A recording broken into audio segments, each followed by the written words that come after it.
कितनी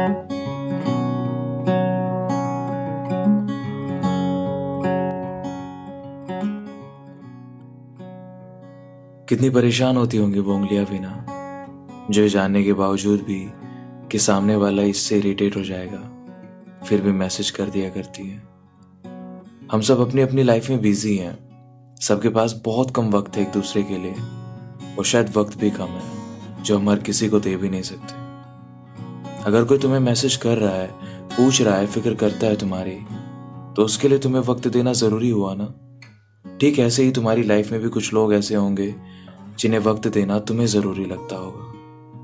लेकिन अगर कोई तुमसे प्यार करे और वो जाहिर करने के लिए तुमसे तुम्हारा वक्त मांगे, तो शायद तुम्हारे लिए उसकी इतनी जरूरत नहीं होगी।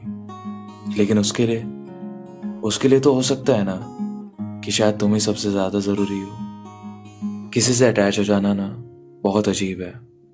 खुद से हम किसी को फील नहीं करा सकते और सामने वाला खुद से फील करने लगे, ऐसे चांसेस बहुत कम होते हैं। ज्यादा मैसेजेस करना, ज्यादा पॉजिटिव हो जाना गलत है, लेकिन उसको क्या खबर सही और गलत से, जिसको सिर्फ तुमसे बात करने से मतलब हो।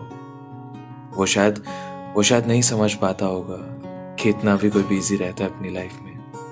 हो सकता है वो तुम्हें बस खोने से डरता हो, क्योंकि उसके लिए तो तुम सबसे ज्यादा जरूरी हो ना। उसका ज्यादातर वक्त तो सिर्फ तुम्हारे लिए होता होगा, बेखबर इस बात से कि तुम्हारे वक्त की जरूरत क्या है। प्यार पागल कर देता है, जिसमें समझने जैसा कुछ बचता ही नहीं।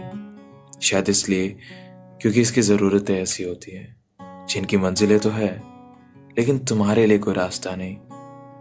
वक्त लगेगा समझाने में और समझने में खुद को, वक्त लगेगा हकीकत बनाने में इसको।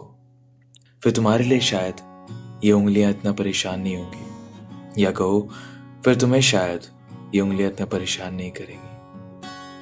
वक्त तुम्हारा भी जरूरी है, वक्त मेरा भी जरूरी है, बस शायद फर्क सिर्फ इतना है, मेरा तुम्हारे लिए जरूरी है और तुम्हारा शायद नहीं। कितनी परेशान होती होंगी वो उंगलियां भी ना, जो जानने के बावजूद भी कि सामने वाला इससे इरिटेट हो जाएगा, फिर भी मैसेज कर दिया करती है। जो बेखबर इस रास्ते के चल देती है मंजिलों की ओर। कितनी परेशान होती होंगी वो उंगलियां भी ना।